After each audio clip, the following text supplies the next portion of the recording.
Hi friends, ఈరోజు interesting audio నవల వచ్చేసి రంగయ్యతో క్యాట్ మామ.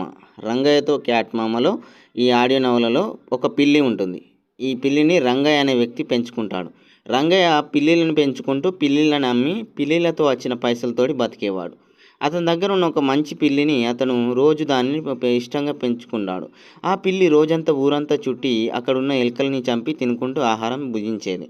అయితే రంగయ్య అనే వ్యక్తికి ఈ క్యాట్‌కి రోజు భోజనం పెట్టేవాడు. పాలు, పెరుగు పోసి అన్నం కలిపి భోజనం పెట్టేవాడు. ఈ విధంగా ఉండేది రంగయ్య లైఫ్. రంగయ్యకి అనుకోకుండా ఆరోగ్య సమస్య ఎదురవుతుంది. ఆ ఆరోగ్య సమతో బాధపడుతున్న రంగయ్యకు లంగ్ క్యాన్సర్ తోటి, ఆస్తమా సమస్యతోటి బాధపడుతూ ఉంటాడు. ఆ సమస్య పోగొట్టుకోవడానికి, ఇంకా ఎక్కువ పిల్లల్ని కనడానికి ఒక మగ పిల్లిని, ఆడపిల్లిని అతను పెంచుకొని వాటితో వచ్చిన పిల్లల్ని ఎప్పటికప్పుడు అమ్మేస్తూ డబ్బుని దాచిపెట్టుకున్నాడు. ఆ విధంగా వచ్చిన డబ్బుతోటి తన ఆపరేషన్ చేయించుకోవాలని అనుకుంటాడు. అయితే ఇదంతా క్యాట్ రంగయ్య యొక్క పరిస్థితిని రోజు చూస్తూ ఉంటుంది. అతని బాధ అంతా వింటూ తనతో ఉంటుంది క్యాట్. ఎలాగైనా క్యాట్ రంగయ్యకు ఆ సమస్య పోగొట్టుకోవడానికి రంగయ్యకు సాయం చేయాలనుకుంటుంది క్యాట్. దానికి ఒక ధనికుడైనటి కోటీశ్వరుడు ఇంట్లోకి వెళ్ళి ఆ కోటీశ్వరుడు ఇంట్లో ఉన్నటి కీ డబ్బు ఉన్న లాకర్ని కీ ఒకటి పట్టుకొని వస్తుంది క్యాట్. ఆ క్యాట్ ఆ కీ లాకర్ని నైట్ పూట రంగయ్యను తీసుకొని వెళ్ళి అక్కడ ఉన్నటి ఇల్లుని చూపెడితే ఆ ఇంటికి కీస్ అనుకొని రంగయ్యను కూడా అది జంప్ చేయమంటుంది. దాంతో ఇద్దరు వెళ్ళి అక్కడ ఉన్నటి ఇంటి దూరంలో ఉన్నటి డబ్బుని తీసుకొని వస్తారు.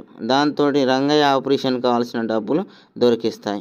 ఈ విధంగా లంగ్స్ ఆపరేషన్ చేసుకొని హాయిగా ఉంటాడు రంగయ్య. అయితే ఊరిలో ఈ పైసలు పోయాయని అతను అంటాడు ధనికుడు. ఆ ధనికుడు అనగానే ఎవరు వినా అనుమానం రాదు. రంగయ్య వినా కూడా అనుమానం రాదు. ఎవరో బయటి వ్యక్తులే చేశారని అంటాడు ఊర్లో పంచాయతీ ముందు. పంచాయతీ ముందు అనడంతోటి ఇదంతా ఎవరు చేశారా, దొంగల్ని పట్టుకోవాలని ఊరంతా దొంగలు పడుతున్నారనే చాటింపు జరుగుతూ ఉంటుంది. ఇంతలోనే ఆ ధనికుడి దగ్గరికి రంగయ్య వచ్చి, నేనే ఇది చేశానని చెప్తే నన్ను ఏమంటాడు అనుకొని లోపలనే అనుకొని, మీ సొమ్ముని తీసుకున్నవాడు ఎలాగైనా మీ సొమ్ము ఇస్తాడని, అది ఎలాగైనా ఇస్తాడని రంగయ్య అతనితో అంటాడు. ఎలాగైనా తన దగ్గర ఉన్నటి ఆ ఆపరేషన్ చేసుకున్న డబ్బులు మళ్ళీ ఎలాగైనా అతనికి ఆ ధనికుడికి కట్టాలని రంగయ్య నిర్ణయించుకుంటాడు. దాంతో ఎక్కువ పిల్లుల్ని పెంచాలని ఎక్కువ పిల్లుల్ని ఎక్కడెక్కడ ఉంటాయో అవన్నీ తీసుకొచ్చి పెంచుకుంటాడు. దాంతో ఎక్కువ సంపాదన రావడం జరుగుతుంది. తన దగ్గర ఉన్న ఇష్టమైన పిల్లిని కూడా అమ్మడానికి ప్రయత్నిస్తాడు. ఆ పిల్లి కూడా వెళ్ళిపోతే ఎలాగని బాధపడుతూ ఏడుస్తూ ఉంటాడు.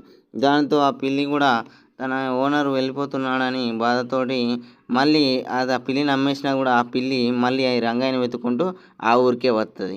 ఈ విధంగా వారిద్దరి ఎఫెక్షన్ బాండ్ ఉంటుంది. రంగయ్య ఎవరికి ఉండరు, తోడబుట్టిన వాళ్ళు ఉండరు, చుట్టాలు ఉండరు, బంధువులు ఉండరు. అతను ఒక్కడే ఏకాకిగా బతికితే అతను పెంచుకోవడానికి ఒక పిల్లి ఉండేది. అయితే ఈ విధంగా లైఫ్ అనేది ముందుకెళ్తూ ఉండగా రంగయ్య ముసలోడు అయిపోవడం, రంగయ్య మంచాల పడడం జరుగుతుంది. ఆ విధంగా ఆరోగ్యం సమస్యతోటి బాధపడి చనిపోతాడు రంగయ్య. దాంతో ఆ పిల్లి ఒంటరిది అయిపోతుంది. ఆ పిల్లి ఇంకా ఆశ్రయించుకోవడానికి ఎవరు ఉండరు. దాంతో తన ఓనర్ చనిపోయిన ప్లేస్కి వెళ్ళి ఏడుస్తూ ఉండేది పిల్లి. ఎలాగైనా చనిపోయిన ప్లేస్కి ప్రతి నెలకోసారి వెళ్ళి ఆ పిల్లి అక్కడ ఏడుస్తూ బాధపడుతూ ఉండేది. ఆ విధంగా ఆ పిల్లికి ఆ ఒంటరితనం తర్వాత ఆ పిల్లి ఊర్లోనే జంగవిల్లిగా మారి ఊర్లో ఉన్నటి సంపదలో ఉన్నటి ఎవరెవరు ఉన్నాయో అవన్నిటి లిస్టును తెలుసుకుంటుంది. ఊర్లో ఉన్న ఎలుకల్ని తినుకుంటూ అటు వారి కుటుంబంలో ఉన్న డబ్బుని చూసుకుంటూ ఇవన్నీ కలెక్ట్ చేస్తూ ఉంటుంది. తర్వాత కొంతమంది క్యాట్ని పెంచుకోవడానికి ఊర్లో క్యాట్ని పట్టుకోవడానికి వస్తూ ఉంటారు. ఆ క్యాట్ని ఎలాగైనా పట్టి మన జూ పార్క్లో వేయాలని కొంతమంది యానిమల్ అరెస్ట్ చేసే వాళ్ళు తీసుకొని వస్తారు. దాంతో ఆ క్యాట్ కూడా వెళ్ళిపోయి ఆ జూ పార్క్లో ఉంటుంది.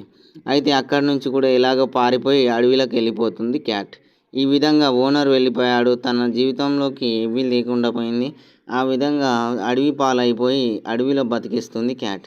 తర్వాత క్యాట్కి తనకు కావాల్సిన కొంతమంది క్యాట్ పిల్లిలతోటి కలిసి స్నేహం చేసుకొని ఆనందంగా అడవిలలో సంతోషంగా ఉంటుంది. ఈ విధంగా క్యాట్ లైఫ్ అనేది ఎండ్ అవుతుంది ఫ్రెండ్స్.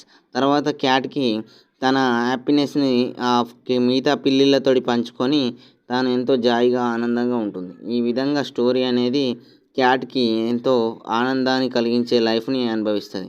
అప్పుడప్పుడు రంగయ్య యొక్క శవాన్ని దగ్గర కూడా వెళ్ళి ఏడుస్తూ ఉంటుంది. ఈ విధంగా ఉంటుంది ఫ్రెండ్స్ క్యాట్కును రంగయ్యతో క్యాట్ మామ ఆడియో నవల. నచ్చుతుందని లైక్ చేస్తారని, సబ్స్క్రైబ్ చేస్తారని, షేర్ చేస్తారని ఇంతటితో భావిస్తూ వీడియోని ముగిస్తున్నాను friends. Bye friends, bye bye bye.